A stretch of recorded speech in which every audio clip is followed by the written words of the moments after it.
Sobran las interpretaciones de por qué ganó Trump, y la más obvia es porque la mayoría de los americanos lo prefirió. Sin embargo, ¿por qué lo prefirieron? Formular algunas conjeturas frente a ese problema puede contribuir al debate de lo que ocurrirá en Chile. Desde luego, y para comenzar por lo más general, no cabe duda de que está apareciendo cada vez con mayor fuerza lo que pudiera llamarse una reacción conservadora. ¿En qué consistiría esta? Se trataría de una recuperación de temas olvidados en el debate público y en la cultura que, sin embargo, están en el centro de la sociabilidad humana.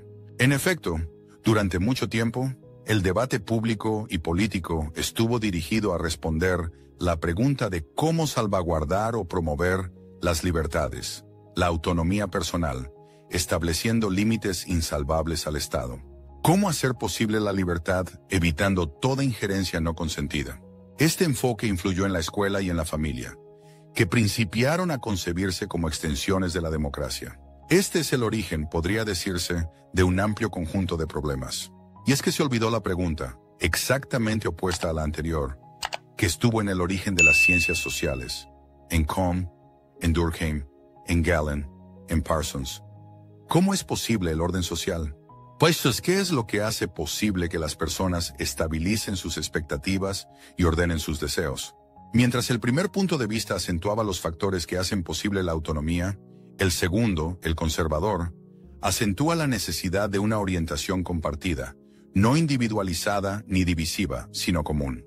De ahí entonces que, a pesar de la globalización, haya renacido el Estado Nacional, la idea de que finalmente la propia identidad se hunde en un momento inmemorial, adscrito, no elegido, que se comparte con otros. El lema de Trump apela a ese fondo de identidad colectiva que despierta la memoria. ¿Acaso no salta a la vista ese aspecto de la reacción conservadora cuando se observa el renacido orgullo por los símbolos tradicionales a los que se había injuriado apenas poco tiempo atrás, según se vio en las últimas fiestas? De lo anterior se sigue que la política requiere un cierto universalismo. No apelar a los grupos particulares, gays, trans, minorías étnicas, etc., sino a ciertas pertenencias abstractas pero universales en las que todos, también las minorías, puedan reconocerse. Alguna vez fue la clase, luego la nacionalidad. ¿Cuál sería hoy esa idea universal?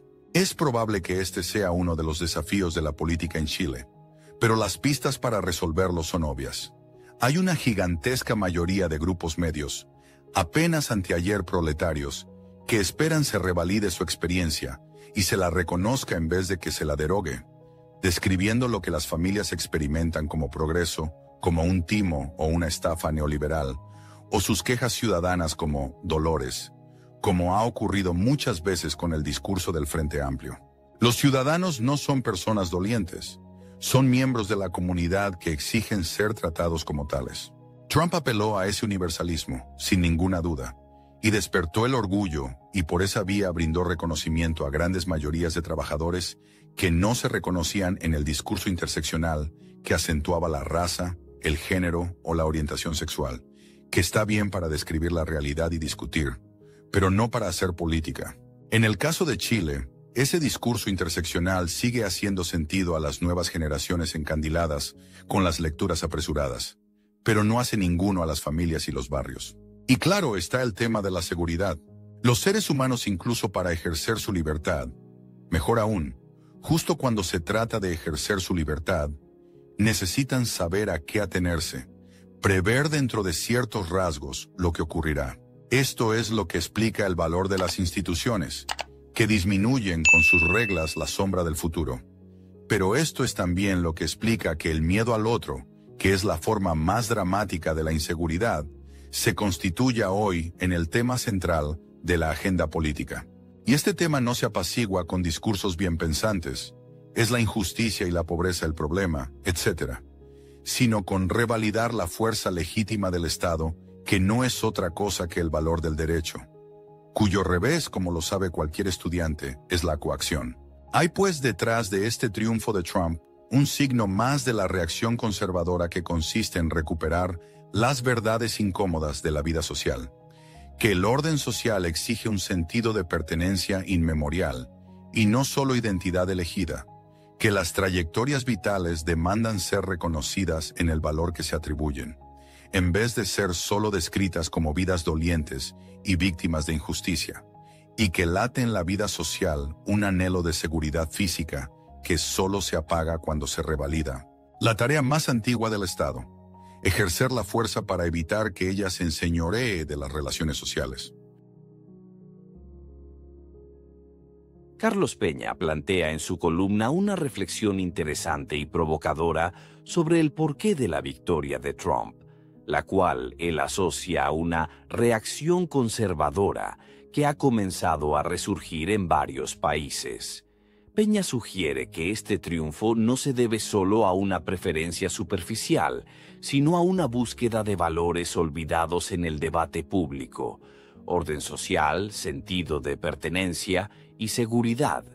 A medida que avanzamos en una era en que los debates se centran cada vez más en la autonomía y las libertades individuales, Peña subraya que se ha dejado de lado una cuestión esencial: ¿cómo mantener un orden social compartido?